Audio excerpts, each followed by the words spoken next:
Tapi zauk betul, fana betul, rusak dunia, itu hanya lap-lapan yang secara kauni. Kemudian orang ini oleh Allah diturunkan, istilahnya naik ke hadratnya Allah, melihat Allah. Kalau sudah di situ tidak bisa melihat dunia lagi, maka orang ini syariatnya rusak, tidak melihat baik, tidak melihat jelek, karena semua makhluk tidak ada yang ada Tuhan. Orang itu tidak normal, tidak bisa jadi guru. Bagaimana jadi guru dia sendiri dalam kacau balau. Maka wali-wali yang jadab-jadab itu tidak bisa jadi guru, karena dia sendiri dalam keadaan kacau dan balau. Seorang dosen masih kacau balau, tidak mungkin dia mengajar. Apalagi kalau dia itu orang yang cerdas, membaca sedikit, fahamnya banyak.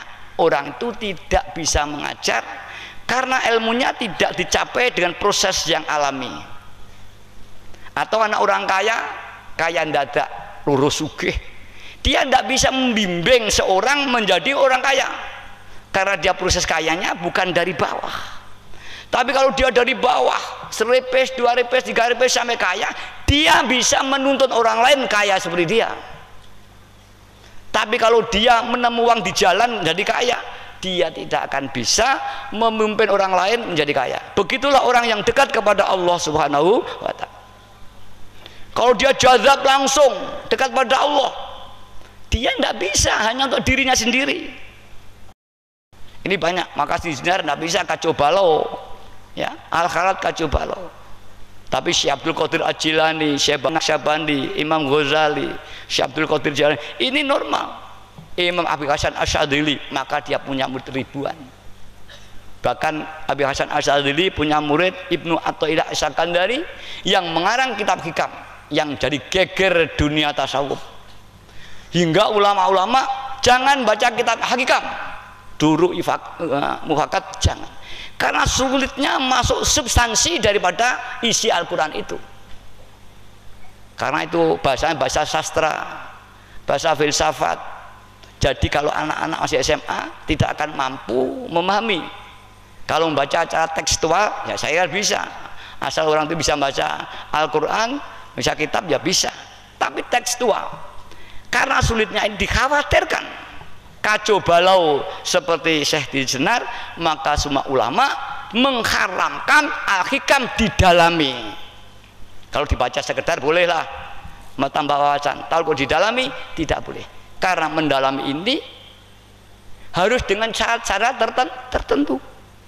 Di antaranya kesiapan jiwa dan ada guru yang menuntun. Kalau tidak, kacau balau.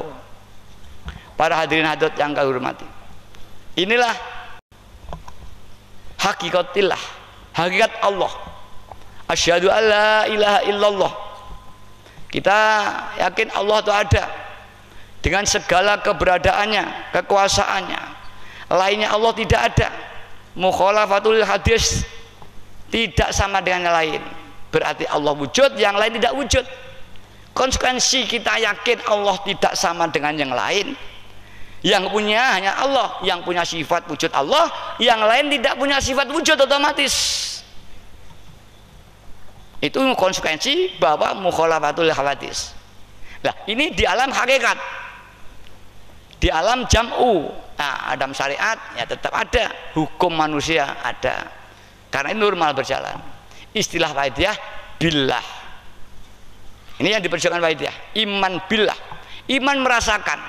Kalau orang sudah di Amerika, maka untuk percaya ada Amerika tidak perlu ilmu lagi, tidak perlu akal lagi. Saya sudah minum minuman ini, sudah tidak butuh informasi lagi, karena saya sudah merasakan minuman ini di lidah saya. Begitu orang yang telah mampu audensi pada Allah SWT, walau lahdotan saklapan, dia sudah tidak membutuhkan ilmu lagi untuk iman kepada Allah. Walau salapan, karena apa? Memang hati itu tidak istiqomah, kadang-kadang naik, kadang turun. Makanya kita mohon pada Allah nyuwun diparing istiqomah fil iman, istiqomah fil ibadah, ya, supaya diberi ajek. Karena al istiqomah ya, akbaru karomah. Istiqomah, ajak konsisten kepada Allah, inilah besar-besarnya kemuliaan yang diberikan Allah. Dan ini tidak tampak dari luar, lahiriahnya dia dari orang biasa. Bahkan ada seorang waliullah yang besar, setingkat Sultanul Aulia, rajanya wali. Apa dia? Tukang pandai besi. Dia buruh pada orang lain. Pak, bikinkan arit ini. Lahiriah tidak orang terhormat. Berapa ongkosnya, Sabri? Dia terima. Lahiriah ada yang sudah orang biasa, dan diburuh. Tapi batinnya dia adalah pengendali jagat raya. Ini ya. Hingga ada satu sejarah, kalau tidak ya Syekh Imato Ilain ya, atas ini. Orang gimana? Angger malam dia pergi.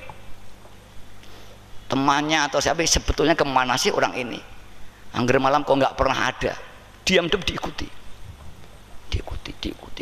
Loh, jauh. Sampai jalan nggak tahu ujungnya. Tahu-tahu di satu tempat. Di sana para wali-walinya Allah kumpul di dunia mengadakan musyawarah.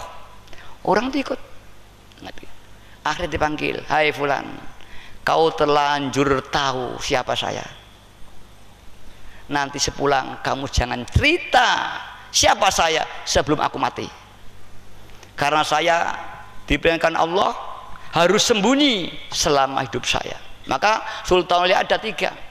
Ada yang dari Sultan Aulia selama hidup tidak ada orang yang tahu, tapi setelah mati baru. Ini termasuk Imam Nawawi Al-Bantani ya, ini Dawah Majid. Imam Nawawi hanya maksud seorang wali biasa, alamah, tapi tidak maksud Sultan Aulia. Kemudian satu saat muridnya bermimpi kota itu dihias seperti Agustusan, rame-rame, beri syukuran seperti ada pelantikan wali kota gitu. Kemudian orang tanya, tidak mimpi, Pak, ada apa? Ini enggak sebiasaan kok ada hias-hiasan. Tahu kamu, ini nanti pelantikan Imam Nawawi dari Sultan Aulia. Kamu ikut menghormat, biar dapat barokah. Kemudian ikut datang pada acara pelantikan Aulia ini. Syekh Imam Nawawi Al-Bantani yang semua Indonesia mengakui kebesarannya. Ini mungkin buyutnya atau siapa ketua Masjid Ulama Pusat. Siapa itu, doktor siapa itu, ini cucunya kira-kira. Kemudian pagi dia matur kepada Imam Nawawi, ya Imam Nawawi, ya guru saya, tadi malam aku bermimpi, diceritakan, wahai muridku, aku dilarang untuk memberitahu siapapun sebenarnya diriku. Kau terlanjur diberitahu Allah, tolong jangan cerita pada siapapun juga sebelum kematian aku nanti. Maka Imam tidak tampak. Baru setelah Imam Nawawi wafat, orang ini baru berani cerita. Akhirnya Imam Nawawi masyhur seorang Sultanul Aulia. Ini yang pertama. Yang kedua, ada yang wenang, boleh menampakkan, boleh tidak melihat situasi. Ini diperlukan, dia menampakkan siapa saya, siapa. Caranya bagaimana? Ya bukan seperti sampean, aku wali, bukan begitu. Lah itu kan kampanye kepala desa namanya itu. Tidak ada seorang wali besar, tidak ada saya wali, tidak ada. Ini alam gaib semua. Para malaikat-malaikat semua berteriak melalui mimpi-mimpi orang semua. Ini bedanya. Bahwa beliau adalah seorang waliullah. Bermimpi tidak terus iki wali, enggak. Bermimpi umumnya ulama. Dan barang siapa telah diangkat Allah, Allah mengumumkan kepada semua jagat raya dengan lisanul malakut. Orang kami inilah wali saya, inilah wali saya. Ada yang mimpi, ada yang melek-melekan. Bahkan orang-orang yang mati semua nyampaikan inilah walinya Allah, inilah wali Allah. Hingga dia masyhur wali Allah. Kemudian situasi tertentu dia tidak. Ada yang wajib. Kamu harus proklamasi menampakkan diri seorang waliullah yang besar, walau risikonya mati nanti. Kalau enggak dipecat. Termasuk Imam Sadali ini, ketika dia di Maroko, kemudian dia medar ilmu itu dikontrasi, pasti dimusuhi orang. Karena apa? Medar ilmunya sangat tinggi, yang sebelumnya dia hanya dikenal sebagai orang biasa. Seperti Kanjeng Nabi, seorang angon wedhus medar ilmu wahyu. Siapa percaya? Tidak akan ada percaya. Ini hukum alam. Perang, dan akhirnya kebesaran Allah yang menang. Diakui Muhammad sebagai Nabi. Imam Ghazali sama. Ditontang, yang nentang sama ulamanya. Ya, kalau tukang becak tidak mungkin nentang. Yang nentang mesti selevel. Nggak ada orang bermusuhan tidak selevel, nggak ada. Wah, akhirnya Imam Ghazali diperintah, kamu hijrah dari Maroko ke Mesir. Berjalannya 8.000 km. Kendaraan belum ada mobil, adanya unta atau kuda. Coba. Dan kamu nanti akan mempunyai murid 40 orang yang jadi waliullah, walinya Allah SWT. Imam Ghazali karena ditemui Rasulullah berangkat ke Mesir. Dalam perjalanan, ulama dekatnya tadi sudah mengirim surat pada raja bahwa nanti akan ada ajaran sesat di Mesir nanti. Langsung dicekal Imam Ghazali itu. Ruang geraknya dipersempit, sama. Nabi juga itu sunatullah. Jadi kalau tidak ada saudara yang belum paham, itu sudah sunatullah. Dan alhamdulillah setelah 50 tahun ini Pak Hidayah menjadi besar. Apa terjadi? Ya akhirnya Imam Ghazali memberi hadiah kepada raja. Dia mengirim perak 1 kintal, didoakan dari jauh menjadi emas. Jadi hukum hadiah itu masa ada aja, jauh kalah. Nah, dari itu menjadi hubungan baik antara Imam Ghazali dengan raja itu. Dan Imam Ghazali mulai dan punya murid banyak. Imam Ghazali itu. Para hadirat, ini para sultan aulia. Dan ini adalah diangkat oleh Allah Subhanahu wa taala. Insya Allah nanti. Ini sulit sekali guru yang hakiki ada yang demikian ini. Yang dikatakan ya damul murabun fi akhir zaman. Tidak ada guru di akhir zaman. Murabun itu pendidik. Pendidik bukan pengajar. Pengajar dengan pendidik berbeda. Tarbiyah dengan ta'alum berbeda. Dengan taklim berbeda. Kalau taklimul ilmi itu menyampaikan informasi. Kalau mendidik tarbiyah, mendidik, membentuk kepribadian mulai proses penerapan dan ilmu, ini mendidik sehingga ada satu SDM sosok yang jadi. Kalau taklimul ilmi hanya proses pengajaran, sekedar mentransformasikan ilmu. Dia baik nggak baik terserah, yang penting kamu sudah menerima informasi. Ini pengajar seperti di kursus-kursus. Kalau di SMP dulu pendidik, sekarang istilahnya enggak pendidik, pengajar, jadi degradasi. Maka di SMP nggak tanggung jawab, akhlaknya baik ya enggak, dekansi moral ya tidak, bahkan akhlak tidak pernah dibahas dan tidak dicontohi oleh gurunya. Hancur kacau balau, namanya transformasi ilmu atau taklimul ilmi. Ini bedanya pendidik. Kalau Rasulullah adalah murabbun, pendidik, menuntun, guide. Dia harus pernah datang di tempat itu. Dia harus menguasai segala permasalahannya. Guide ke batu, belum pernah tahu batu bagaimana.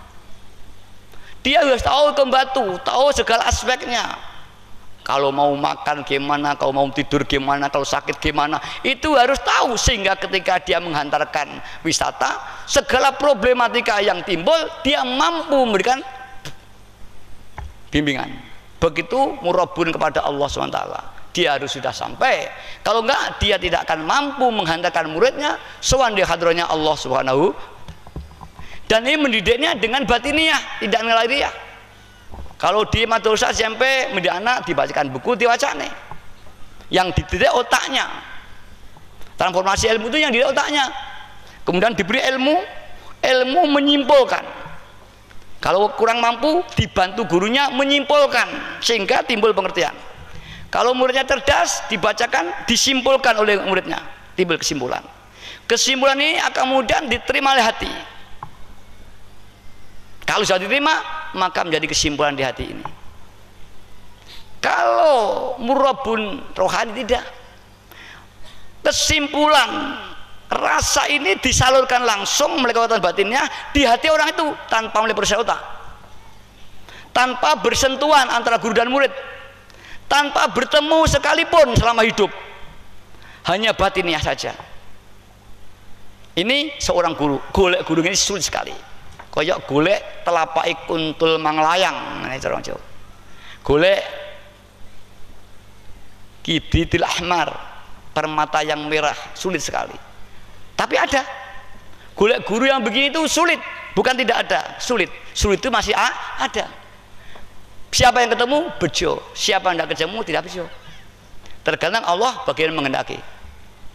Para hadirin hadirat yang kau hormati, inilah yang diperjuangkan oleh perjuangan Wahidiyah melalui amalan sholawatul Wahidiyah. Terap-terapannya bagaimana? Di Wahidiyah disimpulkan oleh Mbah Yai Majid dengan menggali kitab Al-Hikam. Pegangan tasawuf itu yang terkuat di daerah timur sini adalah Al-Hikam. Lalu masih ada kitab tasawuf yang lain.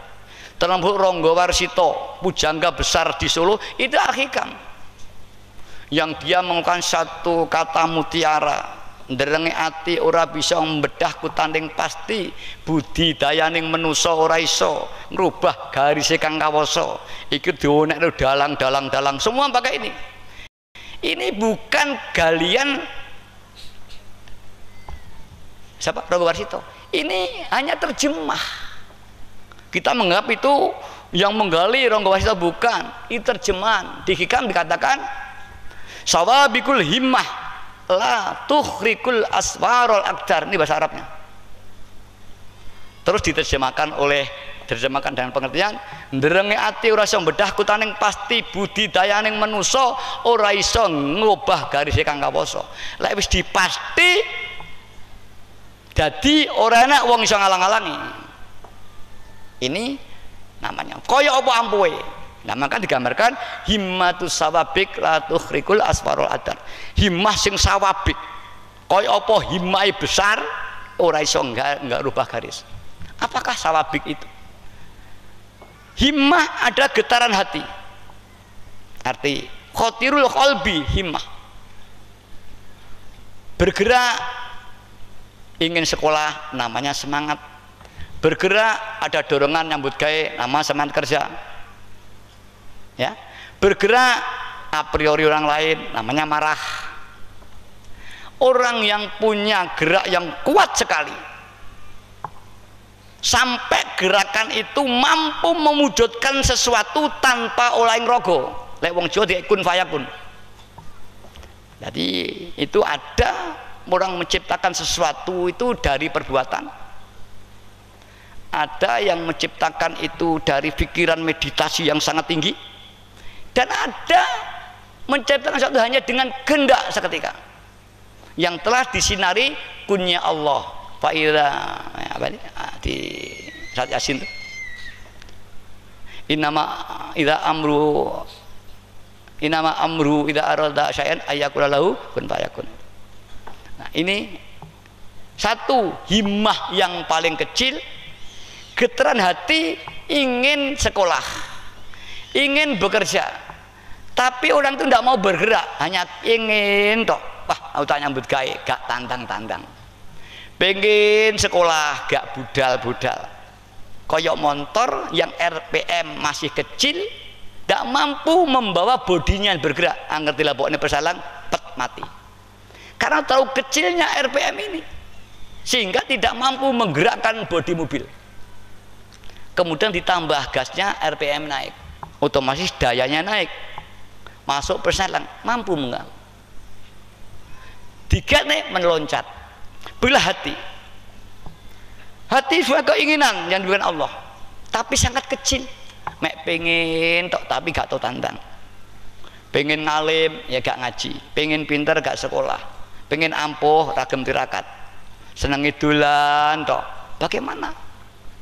Nah, kemudian tinggi karena motivasi, pengen dan giat sekali. Pengen giat sekali. Sehingga dia bisa jadi seorang S1, S2, bahkan S3, S4, S5 dan ini karena dong kuat. Ada lagi yang dengan keinginan terjadi. Kalau ilmu dengan keinginan yang kuat, Allah memberi, namanya kun fayakun, ilmu laduni. Kalau orang itu ingin gawe wedang, pengen gawe wedang, gak budal-budal, ya pangah gawe wedang. Lebih kuat lagi pengen gawe wedang, gelem tandang, golek banyu kompot kane mekan. jadi wedang. Ini getarannya mampu menggerakkan orang. Ada lagi tinggi sekali karena tingkat tinggi, pengen wedang, tek, seketika ada wedang. Ini namanya himmah sawabik, wong yang ampuh banget wisan. Wong sing koyok ngene ampuhe kuwi wis wali koyok dure dukun koyok kondange, lek pancen digaris Allah tidak bisa, ya tidak bisa. Maka dikatakan nderenge ati, gerake ati sing kaya ngono gedine mampu mujudaken perkara tan olaing raga meneng dadi lek pancen digaris Allah tidak bisa rubah. Itulah yang dikatakan Rangga Warsito. Ini diambil dari kitab Al-Hikam. Bahkan semua doktrin kebatinan Jawa apa di IS ilmu sejati anu kita dalami dari Al-Hikam semua. Hanya ada sedikit pengertiannya, ada deviasi, penyimpangan sedikit, tapi prinsipnya sama. Ada istilah tajrid, ada istilah ini ada. Tapi salah satunya ya masih belum sehikam. Tapi dia mengambil sana. Jadi sumber teologi Jawa dari Islam adalah hikam. Baik yang di pondok-pondok, mau di kebatan-kebatan, apa itu torikoh sama. Dan inilah digali Mbah Majid dari kitab Al-Hikam. Kemudian terciptalah ajaran Wahidiyah lillah billah lirrasul birasul. Dari Al-Hikam ini didalami dengan meditasi riyadhah. Takriban Mbah Majid sekitar 7 tahun. Ayah saya itu saat ditinggal mati Mbah Ma'ruf. Riyadhah, jarang tidur. Terus mujadah ini. Hatta ru'yan Nabi sallallahu alaihi wasallam. Bertemulah dengan Rasulullah SAW tahun 59. Amarahu, pemerintah Rasulullah pada Mbah Yai. Terjun di masyarakat. Mbah Yai tidak berani, terus mempeng. Perintah lagi, tidak berani. Perintah lagi yang terakhir 6364. Jika tidak diancam akan dicabut kembali apa yang diberikan Allah. Mbah Yai gemetar. Akhirnya Mbah Yai, dengan cara apa saya kiai kecil, saya bukan orang alim, saya bukan orang ampuh. Kemudian Mbah Yai, pendidikan sudah di mana-mana ada, ternyata tidak bisa baik. Mbah Yai mengambil kesimpulan bahwa orang baik karena hidayah dan taufiknya Allah. Dan taufik hidayah Allah itu tidak bisa dicapai dengan ilmu, dengan bersungguh-sungguh menangis mohon pada Allah. Maka banyak wali-wali Allah itu orang bodoh-bodoh, bukan orang alim-alim, tapi sungguh-sungguh. Bahkan kali Joko saya rampok keju madon, ketemu Sunan Bonang dididik, dia nggak punya ilmu, mengalahkan orang yang alim. Banyak sejarah wali-wali Allah itu orang bodoh, nggak punya ilmu. Tapi banyak orang yang punya ilmu justru terhijab, terhalang kepada Allah Subhanahu wa Ta'ala. Ini banyak. Tapi lahiriahnya dia ulama besar, diterima, dihormati dengan kebesarannya. Tapi sesungguhnya indallah tidak. Ini terjadi sendiri antara Ibnu Athaillah Asy-Syakandari dengan Syekh Abu Hasan Asyadzili. Ini ulama besarnya. Ibnu Athaillah ulama besar syariat, setara dengan Ibnu Taimiyah. Ini seliting usianya.